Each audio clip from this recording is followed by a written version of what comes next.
on to V-series regional assessment. Start with the forehead. Okay, when we look at forehead, of course, we look at the wrinkles, which we're going to treat with Botox or Xeomin. Now, with forehead, usually there is a convexity here or protrusion, and here is concavity or loss of volume, and causing a clean look where this kind of bulges out. So we could reflate this with some filler. Look at the brow. The shape of the brow should have a nice peak here according to the 5 proportion. And when the brow drops, we could use some Botox, of course, to lift it by injecting in this region. And also here, or we could just use fillers here to kind of lift it, or threads to bring it up. The eyes, you look for a bulge there, a herniated fat pad, which you just have very little, and you look for 2 lines here, the tear trough, and we call it how people may like groove right there with a bulge in the middle. Okay, so we can use fillers, threads to help in those areas. Nose. Most people, when you look at the nose, you aim for what you call the hump, and then that's the first part. And the debit here called the radix, and the tip of the nose. So we help with the nose contour by placing mostly fillers here and at the tip of in this region. And also you could use threads, and Dr. Dan is really good at it. You could put threads through this way or this way. Our technique here is use cannula and putting filler here, and we go down this way. And then we put some fillers at the bottom here to lift it, and some Botox right there. Lateral cheek, we often have a line here separating the compartments like this, okay? And that's in the upper cheek because of the zygomatic ligament separates a compartment, fat compartment on the top for the bottom. And you could use fillers and threads to kind of connect them.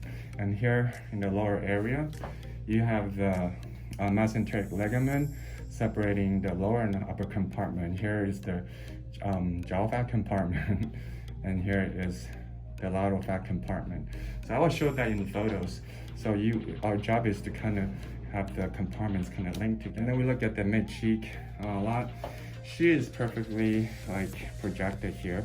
Some people, especially in Asian, they're very retrusive in terms of its bone structure. It's all flat. So when you're injecting Asian, you do want to go and inflate the deep medial fat pad. If you do the same thing for her, it would be a mistake, because she would, when she smiled, this would kind of bulge out like a, sorry, the word rat.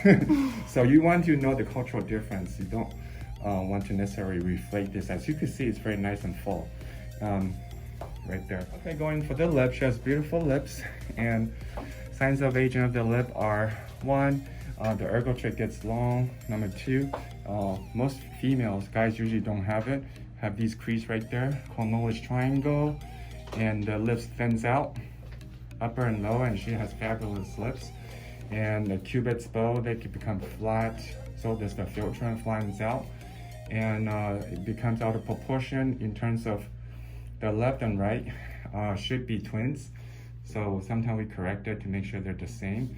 And the upper and lower proportion, this should be about 1, and the lower should be about a little bit more than 50%, 1.65 greater than the upper. And the projection, if you do the Stenner's line, drawing from here to the chin, the upper lip should be 2 millimeters behind the lower lip. The lower lip should be 4, touching the 10, and that should be 2. So it should be a little bit like this. So in other words, the upper lip should have lower projection out. Talked about mouth corner here, okay? That there's a pre-jowl sulcus, or a bone, a loss of bone in this region. And to improve this area, of course, we do the V-lift using filler first to lift, seeing that, and then we place some volume here, and we would put some volume deeply, medial depth, and superficially to pull this up. And we've also put some threads this way.